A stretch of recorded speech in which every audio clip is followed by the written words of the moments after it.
YouTube, what is up with y'all today? This is Neil Goodfella Neil coming through with another sneaker review, another sneaker opinion. Y'all know what I do, guys. Follow me on IG if you haven't already at Goodfella Neil as well. And I'm coming straight from the sneaker cave. I'm so happy that I already have the B-roll for this stuff, man. Today is the perfect day to just be inside and just do like reviews on the camera like this. Like the B-roll, like y'all know I like doing B-roll outside. To my subs that know, I like doing B-roll outside because the daylight and the lighting just looks beautiful. I'm gonna start doing a little bit of B-roll down here in my sneaker cave for fun, just to, you know, just to see what it looks like. After looking at my Air Max 90 infrared collection video, go check that out, guys. After looking at that video and some of the B-roll that I did down here, it didn't look too bad. It was okay, but me preferably, I like the outside. And right now it's just raining and it's windy as hell, so today is the perfect day to do these kind of videos. So yeah, and plus I want to get them out to you guys. Now this is a pickup from 2020. The B-roll that you guys are going to see is going to be nice and sunny and everything, because I picked these up in the fall of 2020 off eBay. These were slightly used on the pre-owned side. I know some guys saying, you know, some guys anti-pre-owned. Now, my thing is, I wouldn't write off pre-owned too much. It depends on how it looks. You know what I mean? It's really all subjective. It depends on who you are. If you into restoring, or if somebody wearing some kicks, somebody rocking some kicks before you freaks you out. I understand completely. But with these, if it's gently used and it's not destroyed or don't look nasty, or you know what I mean, and somebody took care of them, fine. You know what I mean? I bring them in, buy them, and clean them up. You know what I mean? So I'm not above that, especially when a sneaker is limited and you hardly see it. As far as this though, guys, I picked these up. Now originally I wanted these back in 2012 when these dropped, that 2012 to 2013 time. And just like how runners and collabs are right now, and dad shoes and stuff, that like they're at the top of the sneaker list right now, and basketball sneakers as of 2021 outside of Jordan, basketball sneakers like this is still like kind of like at the bottom if they're not limited. Like those Barkley 94s was limited last year, so that's the only reason why I think they sold out. Even the Griffeys was somewhat limited. I don't think they was as limited as the Barkley 94s though, but the Freshwater Ken Griffey Jr. joints that just dropped, those, like that kind of stuff usually sat. Now it didn't sit for a long time, but it sat long enough for you to pick it up. And I say all like to say this, those sold out and these sold out quick like that back then, again because basketball kicks back then was a higher priority. But now since things are slowing down as far as Nike basketball go, older retros like this, I feel like it's the best time to pick up on them before they go up eventually again. And it's only natural in the sneaker game for sneakers, any kind of sneaker, to really go up that's been limited or that's been kept in pristine condition or enough condition to wear over enough time. You know what I mean? Supplying is not trash. So yeah, these are the Scottie Pippen ones. Yes, they look similar to the more up-tempo 97s.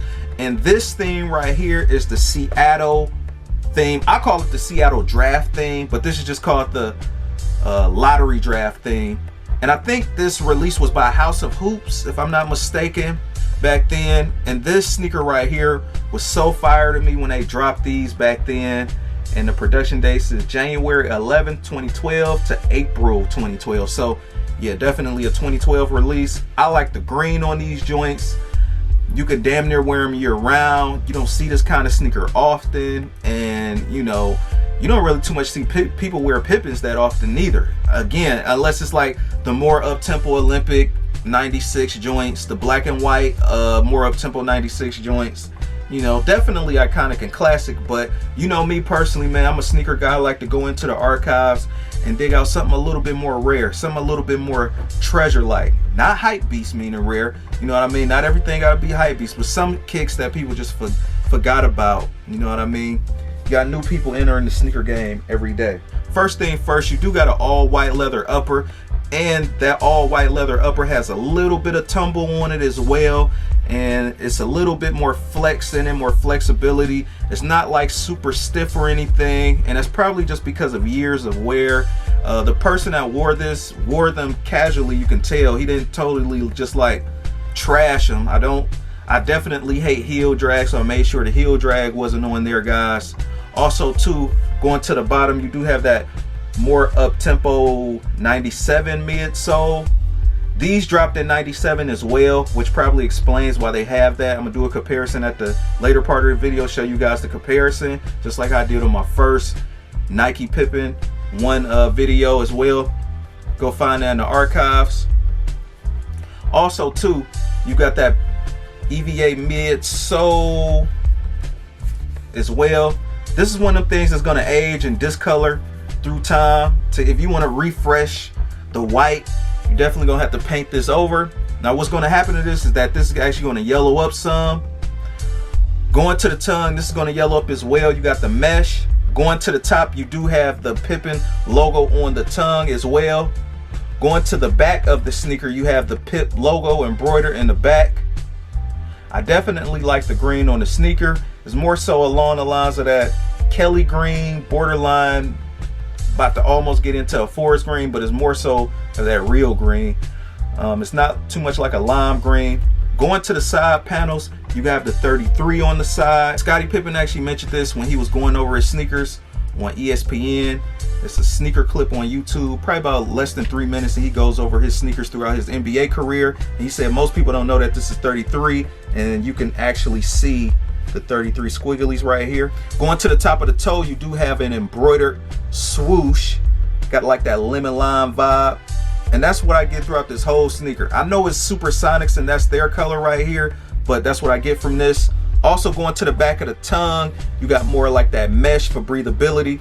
Going to the top of the tongue, you do also have mesh on the tongue as well that I mentioned earlier. That's going to probably discolor due to age.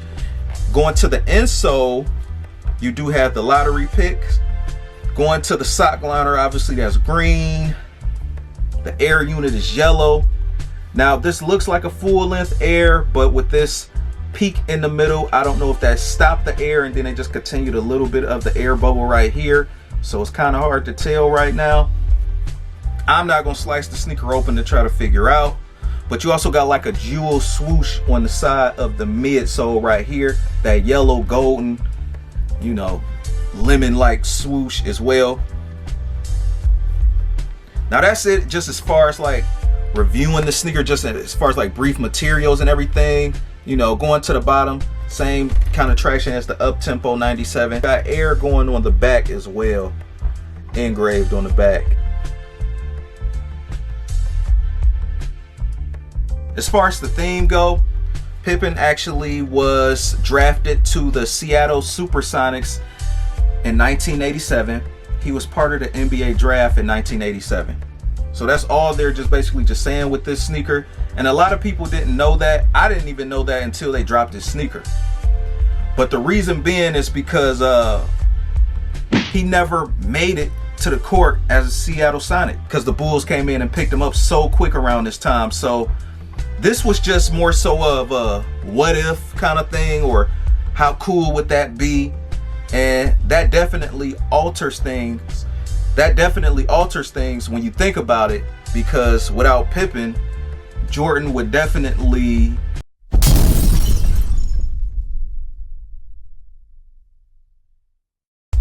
he wouldn't have had that help that he had back then. And you know, I think the game would be a different place. You know what I mean? It's like a alternate reality or something. Maybe they've been rivals or something. I don't know. You know what I mean? So, you know, I know they known for tag teaming and doing that thing, and Pippen known for being his right hand man. You know what I mean? And Pippen is a legend in his own right. Now the irony out of all this stuff, even though Pippen didn't too much win a championship after the Bulls, you know, he went to the Blazers, and he came back to the Bulls in like 03, 04. I didn't even notice stuff like back then, like him going back to the Bulls around 03, 04. But I do remember Jordan and Pippen playing each other when Jordan was with the Wizards. But the irony out of all this is that his last game was against the Sonics. Out of all this, like, the irony, right? And he actually retired after that game. Unfortunately, they lost, and that was one of the first years Pippen was in the league without going to the playoffs. And the reason being is because he actually suffered a lot of injuries that season. So